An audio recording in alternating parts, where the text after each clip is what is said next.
Bonjour Arnaud, Bonjour Léa. vous êtes enseignant à l'école supéroise. Est-ce que vous pouvez nous parler un petit peu plus du parcours immobilier, s'il vous plaît? Alors, les parcours immobiliers au sein de l'école supéroise sont tout d'abord le BTS profession immobilière. Ensuite, nous avons le bachelor immobilier qui s'appelle le responsable d'affaires en immobilier. Et enfin, le master en immobilier pour ceux qui le désirent. Donc, au sein de l'école, on enseigne soit en initiale, soit en alternance.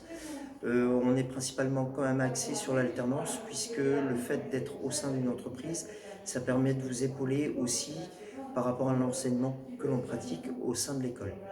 Donc l'enseignement est aussi axé sur les techniques professionnelles, mais également sur des techniques plus théoriques, à savoir le droit et les aspects plus fondamentaux liés à l'immobilier qui vous permettent évidemment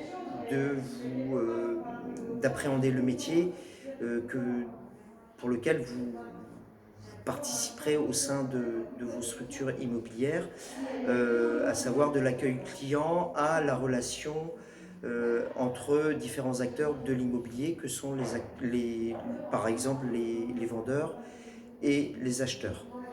Donc, certains étudiants auraient également aimé savoir si le parcours s'intéresse aussi à la transaction locative. Oui, bien sûr, puisque quand on parle de transaction, c'est à la fois la transaction vente et la transaction locative.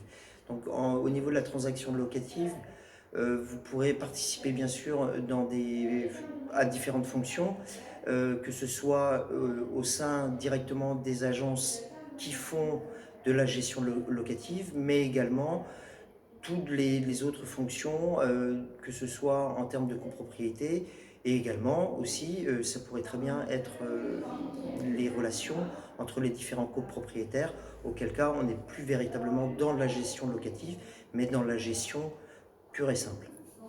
Dans le même ordre d'idée, certains étudiants voudraient savoir dans quelle mesure les parcours vont s'intéresser aux professions notariales. Alors, c'est judicieux comme question. Donc, au sein de l'école, on a pour ambition, on va même ouvrir une formation BTS Notariat, puisque c'est un petit peu la volonté de la profession, c'est d'avoir des collaborateurs qui euh, allient à la fois la théorie et la pratique. Et je sais que c'est une profession qui aujourd'hui est sollicitée. Donc on a la chance à l'école de pouvoir ouvrir cette formation qui est en lien plus ou moins direct avec l'immobilier, mais qui est aussi une profession qui relève aussi du droit de la famille. Et donc voilà, on ouvre un nouvel axe au sein de l'école, donc qui est aussi très très intéressante pour les étudiants. Merci. Et donc, pour revenir à l'immobilier, est-ce que vous pouvez juste nous détailler un petit peu les attendus d'examen dans les différentes filières, BTS, Bachelor, Master? Oui, alors au niveau du BTS, on reste sur des épreuves classiques issues donc de l'éducation nationale. On a toute une partie, je dirais, plus théorique, où ce sont vraiment des épreuves écrites, et une partie orale où on demande aux étudiants de réaliser un projet que l'on retrouve aussi en bachelor. Mais le bachelor est composé de deux partiels principaux, donc on appelle P1 et P2, qui comportent des épreuves écrites et des épreuves orales.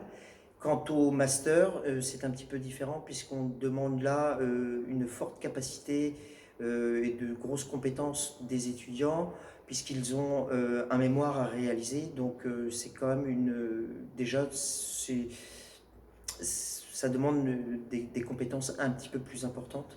Bon, et la maturité fait aussi que c'est beaucoup plus intéressant certainement pour les étudiants et les intervenants.